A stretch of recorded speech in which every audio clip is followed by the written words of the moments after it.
video we are going to be reviewing the Euros 2024 quarter-finals. So the quarter-finals are complete and we have our semi-finals ready. We have England versus Netherlands and we have France versus Spain. Now all four of the quarter-final games were very, very entertaining in terms of drama. I mean, there were a couple like snooze fest games, but in the end, all of them did have some sort of drama to them. 3 of the games going to extra time, one of them almost going to extra time. So, yeah, it was a lot to discuss from all of the games. As always, get in the comments below your thoughts on all of the games and any of your thoughts on your team if they went out or any other team you want to comment on.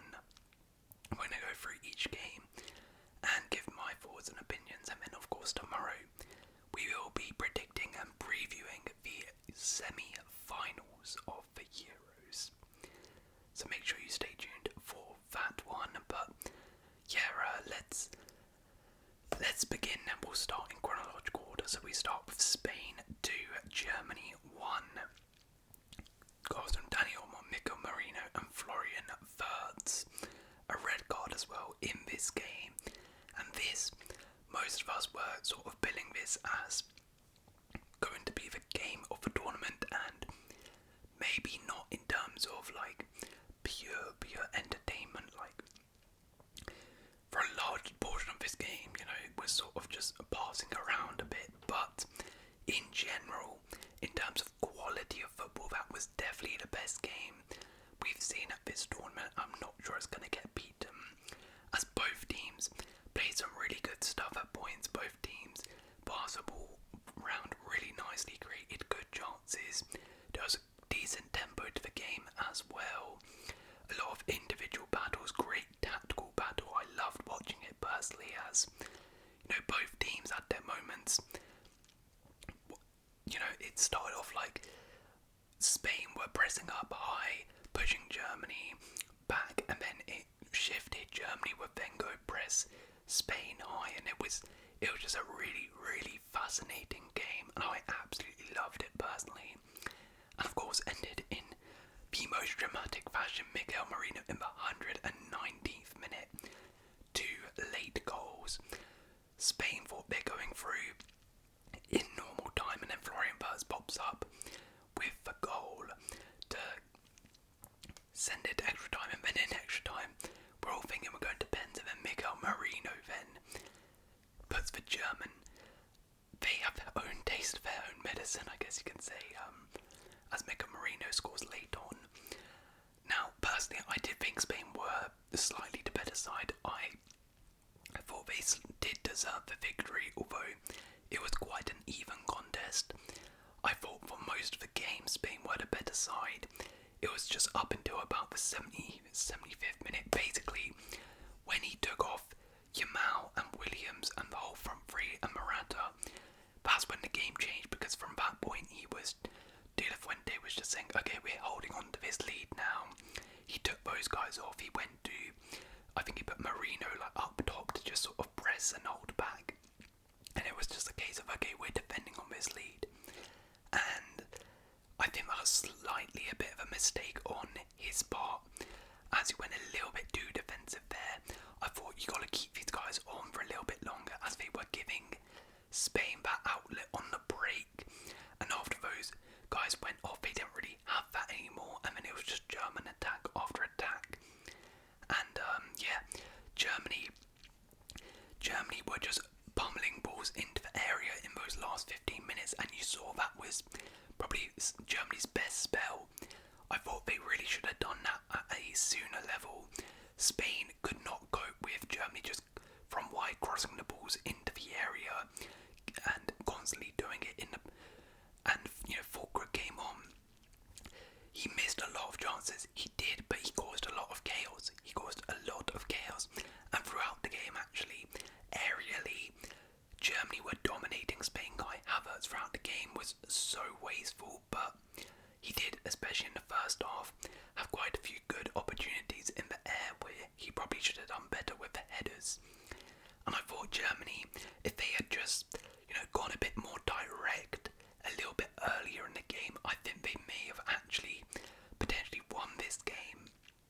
as I said, Spain really struggled with those balls into the area. They were getting physically out-battled. Another side note in this game, it was a very sort of physical and aggressive game. Lots of fouls, lots of cards. Of course, a red card from Danny Carvajal, but it didn't really matter in the end because he took one for the team. He had another yellow, so he was going to miss the next match anyway. And it was like, I'm missing the next match anyway. I'm just going to take him out and stop the break. Who cares? But that's another thing as well. Is an absolute disgrace. UEFA, you need to change these rules. I'm sorry. How are the yellow cards not wiped yet? The fact that you can. We're in the semi-finals now, and if you get a yellow card in the group stages, and you get a yellow card here, then you miss the semi-final. Are you kidding me? I had to go at this before in the group stages, and I'm having to go again because, quite frankly, it's just stupid. And if anything, I would have thought UEFA would get rid of this rule because, if anything, they care about profits, and it's damaging their profits because now Spain, and in general, you're missing a few star players in that semi-final.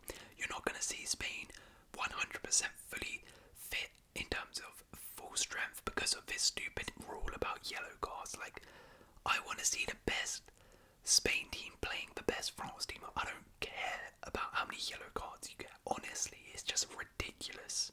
It's absolutely ridiculous. Carvalho will miss the next game. And I think Morata as well also missed the next game as well, which are two actually quite big losses, but I guess we'll talk about that more when we do our previews. Anyway, the referee as well, Anthony Taylor, he didn't have the best of games, to be honest, in here. He really failed to get a grip of the game, as people were very outraged about a couple decisions, particularly Toni Kroos, who injured Pedri with a really poor challenge, which should have been given a yellow card early on in the 7th minute, but it was not given. And then, constantly made fouls and wasn't given the card, and then eventually got the cards in with Rodri as well. Like, he didn't really have too much of a grip on the game.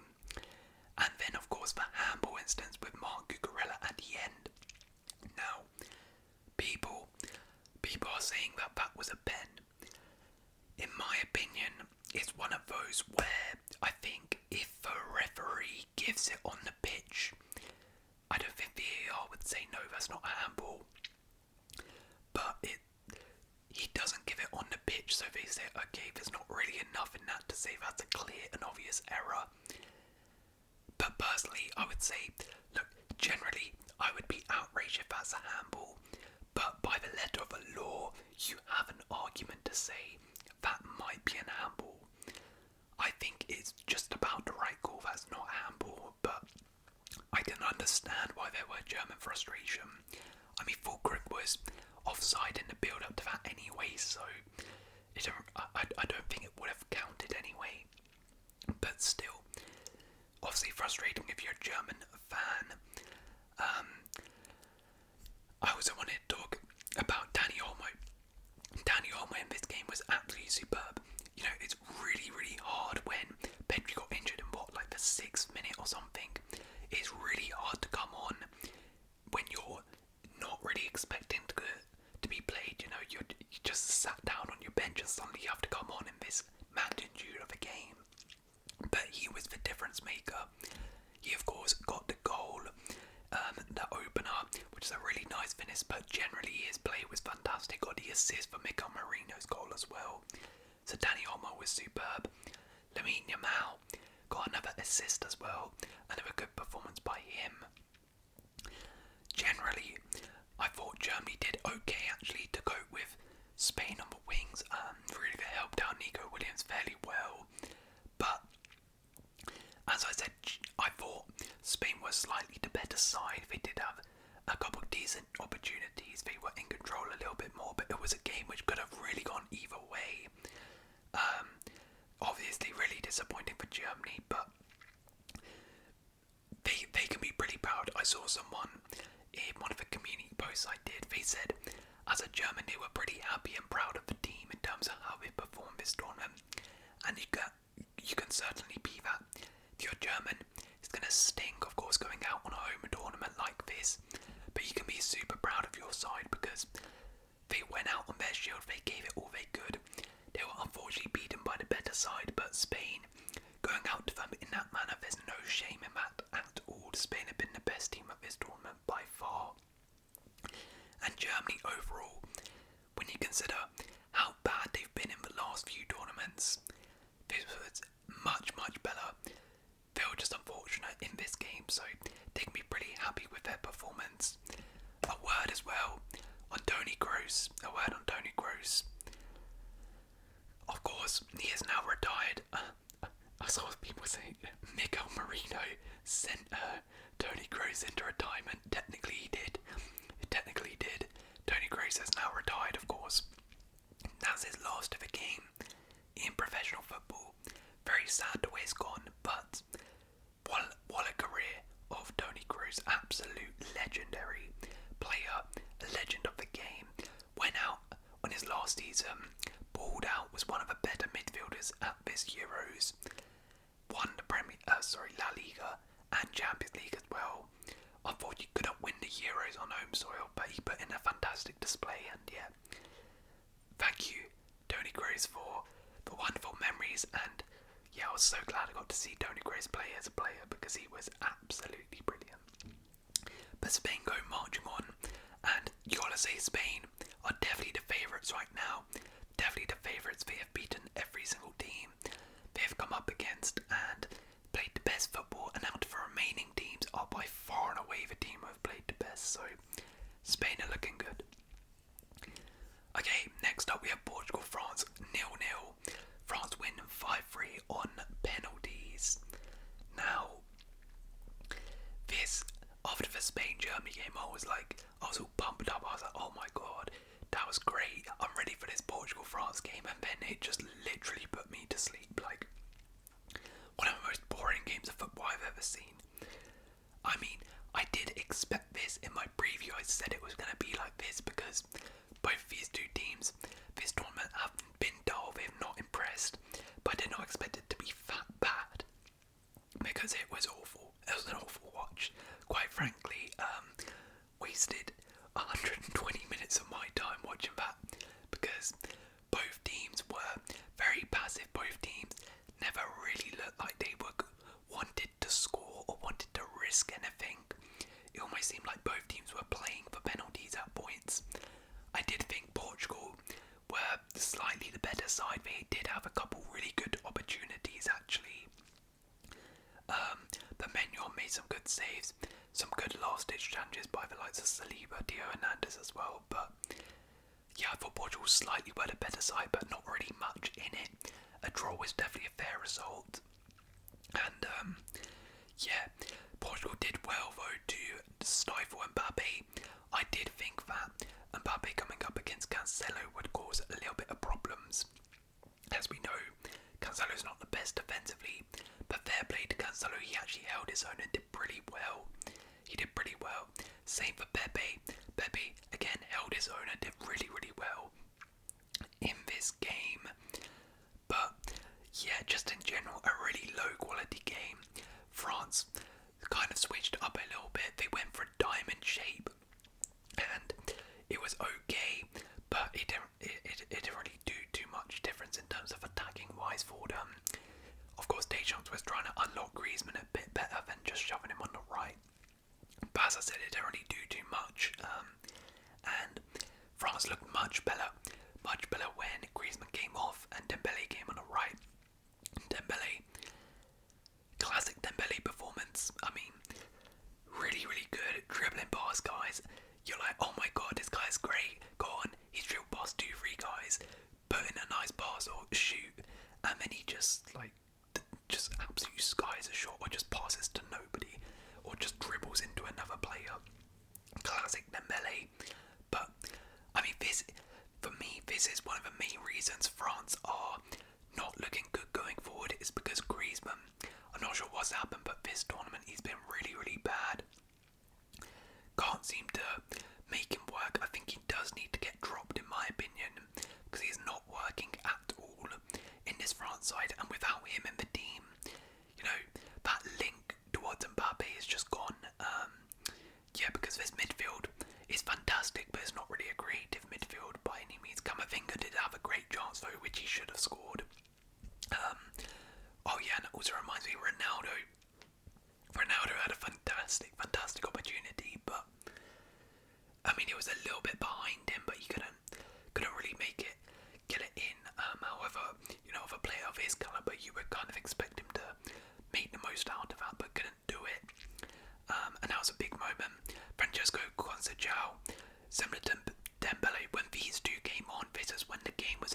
by Deschamps. But I did think Mbappe probably just told him, like, I don't think I'm fit, just take me off, get someone else on, even if it's going to pens.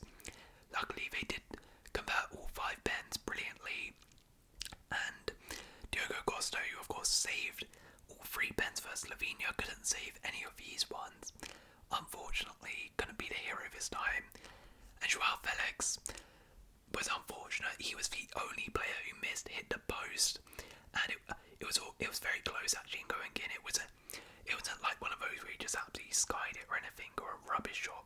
It was very unfortunate with that, but yeah, sad one for him, sad one for Portugal to go out like that. But in my opinion, I think it's kind of karma. Whoever lost this game, it's kind of karma, because as I said, both teams didn't want to go out there really and risk it and put it all on the line to try and win the game.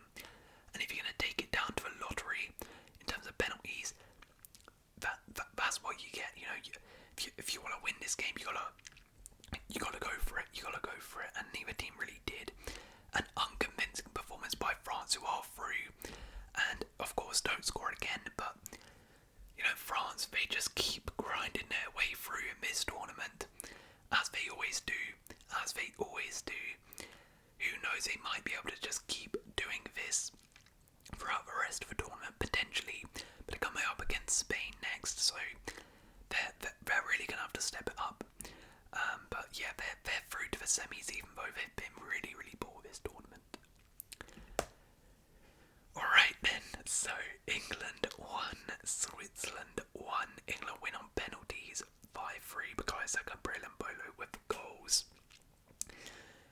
Right, so I was gonna do like a individual match review for England, but the video was gonna come out the next day anyway, this one here, so I was like, I might as well just wait until this to review it. Let me get the Swiss stuff out of the way first from the Swiss perspective, and then I'll go into my whole England thing. Switzerland, so unlucky, so unlucky. They played almost the perfect game. You knew exactly what they were going to do, sit back, try and counter-attack, and they did that really well. And when they had possession, they were really good. Particularly in extra time, I thought they were actually the better side. They created some really good half chances in extra time. They grabbed the lead as well late on, and they were just undone by a piece of brilliance from Bukayo Saka, which they couldn't really do too much about. So, and then of course you go to the lottery of pens. They actually only missed one penalty as well, which is really unfortunate. So, from a Swiss perspective, they stumble at the quarterfinals yet again, but they can be super proud of their performance. I thought Granit Xhaka in this game was absolutely magnificent, absolutely fantastic, as he has been this whole tournament. Really, really unfortunate, especially for some of those older guys like Ricardo Rodriguez, who's been there for ages, Shaqiri. That's maybe their last tournament, and to go out like that is really, really disappointing. Akanji, of course, missed the pen. Got a feel for him, but yes, Switzerland can be really proud of their performance at this Euros. They were so close. They really couldn't do much more. They really couldn't do much more in this game. As I said, just undone by a little bit of brilliance individually, but they were fantastic, and what a fantastic team they are. They are really good, and they played some good stuff in this game, so it must be really heartbreaking if you're a Swiss fan, but definitely be proud of the way you performed, because I actually thought overall you're probably the better team in this game. Right, England then. Gosh, I said it in my community post. I don't know how much more I can take of this. I don't know how much more my heart can take. Really, like my heart rate. These Euros, particularly these knockout stages. Oh my word, man. Oh my word. Like the 94th minute equaliser versus Slovakia.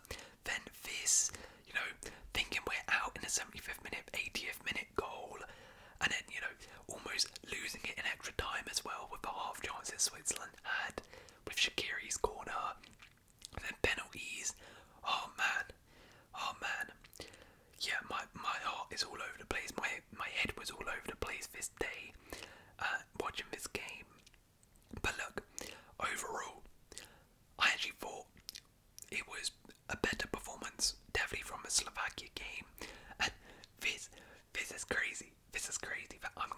this, but this was actually probably our best performance since the Serbia game at these Euros. And still, Switzerland, as I said, probably were the better side. That's how bad we've played this tournament, but I thought this game was better than Slovakia, better than Slovenia, and probably better than the Denmark game as well. Like, we actually pressed. We actually pressed in this game.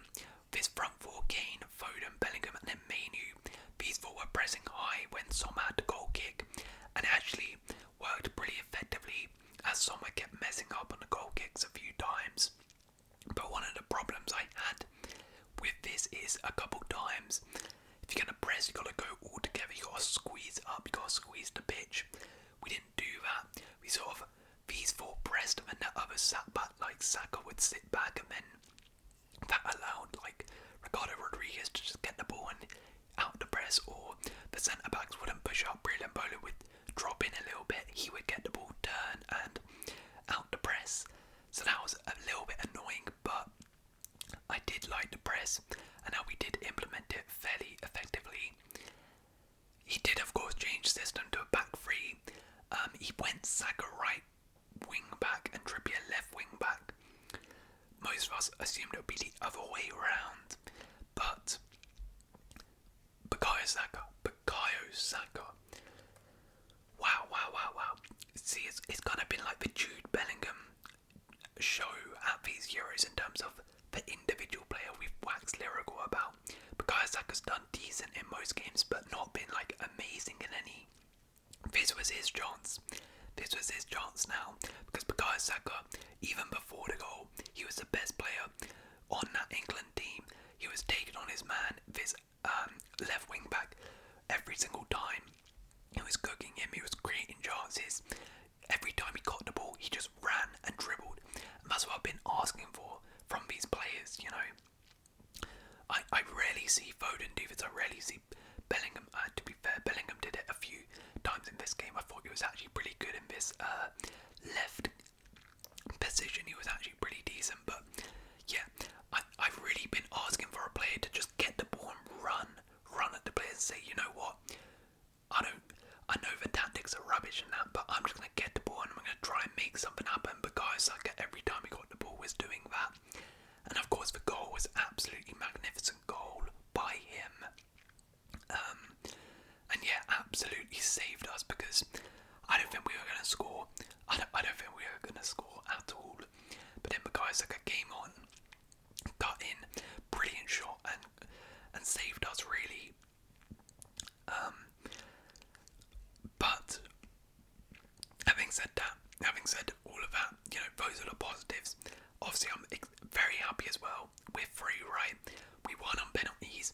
I predicted we would lose on penalties, so when it came to penalties, I was like, oh my god, I was absolutely breaking it. But the penalties, I will say, I don't want to jinx us or anything, but I think, oh god, I don't want to say, I really don't want to say it, but I think that if it goes to penalties, I'm fairly confident that we might be able to win, like in the semis or the final, because we have some really good penalty takers.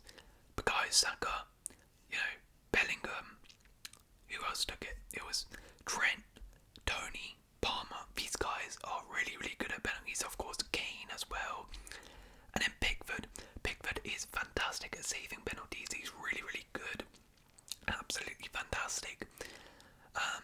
He's quite underrated, I would say, actually, at saving penalties. So I am fairly confident now that if we do go to pens, we will be able to prevail in the semis or the final. But still, problems persist. Harry Kane in this game was really bad. Really, really bad. He did nothing.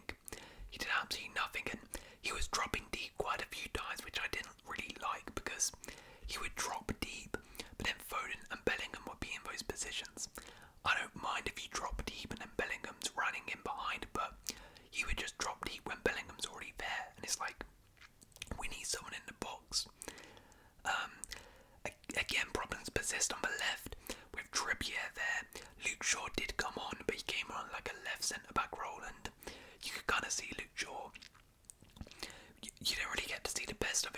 wing back role. I don't think he's 100% fit, clearly. And you know, the 5-back system actually did pretty well in terms of freeing up Trippier. He did bomb on a bit more, but he couldn't really offer us anything going forward there. I would actually, Eze came on in that position was fantastic. Honestly, I would just start Eze there. I know defensively that could be a bit of an issue, but Eze for me actually offers us something going forward there.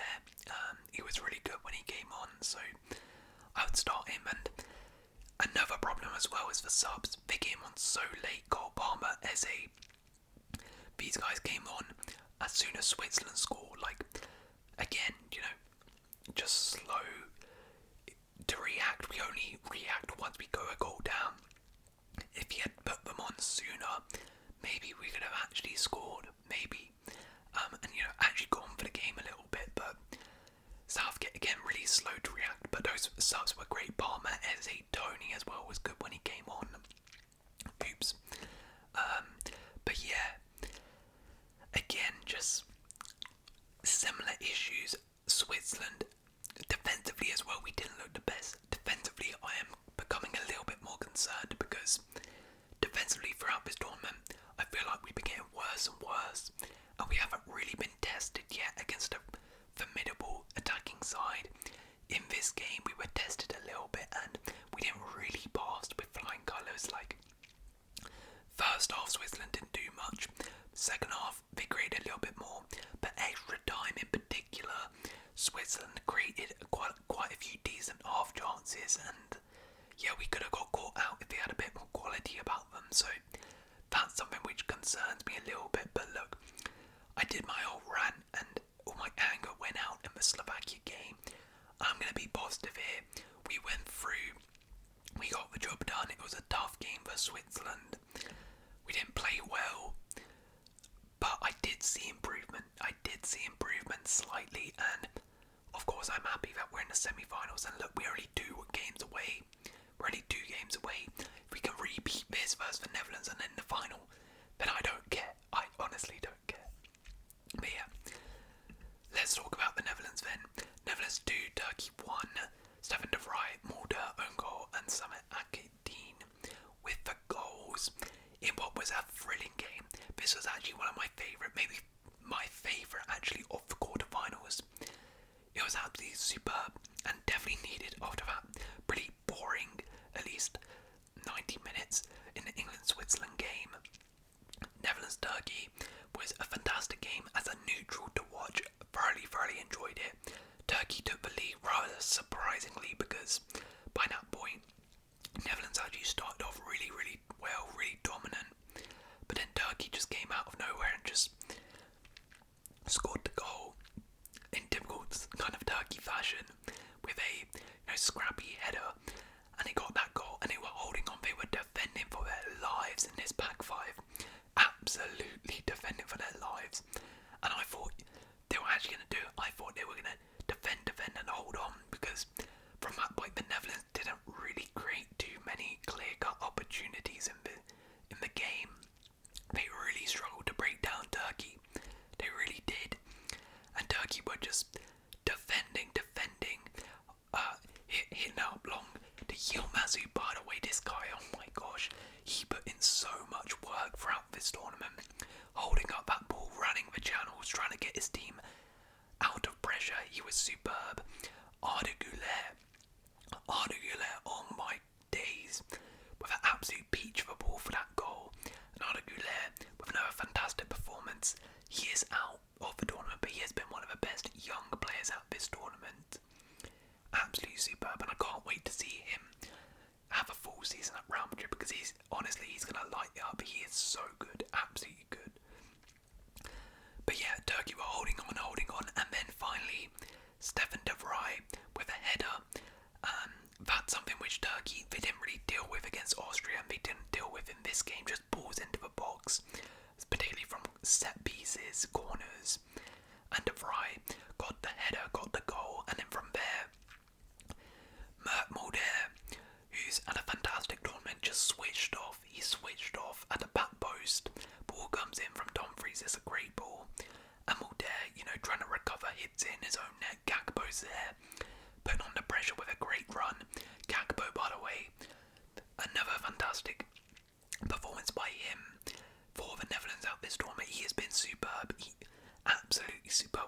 surprises for me at this tournament. I didn't expect him to have this good of a Euros, but he's been great and been the talisman for Netherlands, and he was yet again. But then from this point, from the 76th minute, oh my gosh, this game just sprung into life because Turkey, talk about going out on your shield. They went out on their shield. They gave everything, like they chucked the kitchen sink at Netherlands and were so unlucky not to go through. They were just pummeling balls into the box, chucking everybody in there, pushing for the goal. They had so many good chances, but Verbruggen pull off an amazing save at the end to deny them. And the Netherlands kind of similar to Spain. They really couldn't cope when Turkey just lumped balls into the box and had numbers in there. Like, it was really scrappy and Netherlands did not know how to handle it. And that's a little bit concerning for the Netherlands going into the semis. Because Turkey easily could have equalised at the end there, if it wasn't for, poor finishing of Verbruggen and like Van der Ven had to make a goal line clearance. It was really scrappy at the end, really scrappy. But Turkey gave everything they could. They gave everything. They really couldn't give more. In the end, it wasn't enough, and they go out. But they can be so proud, so proud. A quarter final of a Euros. Not too many people were expecting them to get that far. That is superb, a great achievement. And as I said, they went out on their shield. Their fans were absolutely terrific, and their fans can be super proud of their team. As for the Netherlands, I mean, they got over the line. It was not convincing at all, but they did get over the line. They're into the semis, which is big for them. They haven't been to a semis in a very long time, and they held on. They held on just about, but they did. I think they deserved at least a draw, in my opinion. Like, it was a tough game to break down that Turkey defence when Turkey are sitting back like that, but they did eventually get their goals. And look, they managed to get through. I'm not entirely convinced by this Netherlands side, as I'm not convinced by a lot of teams still left at these Euros. But from what I've seen, they definitely have the individual talent to hurt teams, which has definitely helped them. Like, Dubai has been really good in this game, in my opinion. Gagba, as I said, just been the talisman up front for them, and this sort of individualness has helped bail them out at points. Overall, they're a very solid team, but they do have some holes, as I said, they couldn't deal with aerially when Turkey just lumped balls in the box, which is a bit concerning. And I don't really know how it makes sense when we have the likes of Van Dijk, De Vrij in there. But either way, Netherlands found a way to win after going a goal behind as well, which is a real test of their character as well. 70th minute, when you're a goal behind, panic stations can start setting in, but they did manage to get the victory, and yeah, they're into the semis. And for semi-finals, Netherlands versus England and Spain versus France, four powerhouses of football, European football. It's going to be fascinating. We will do our predictions for the games tomorrow, so make sure you watch that. But those were my thoughts on the quarter-final games. Let me know your thoughts in the comments below. If you have enjoyed this video, please leave a like, consider subscribing. I'll see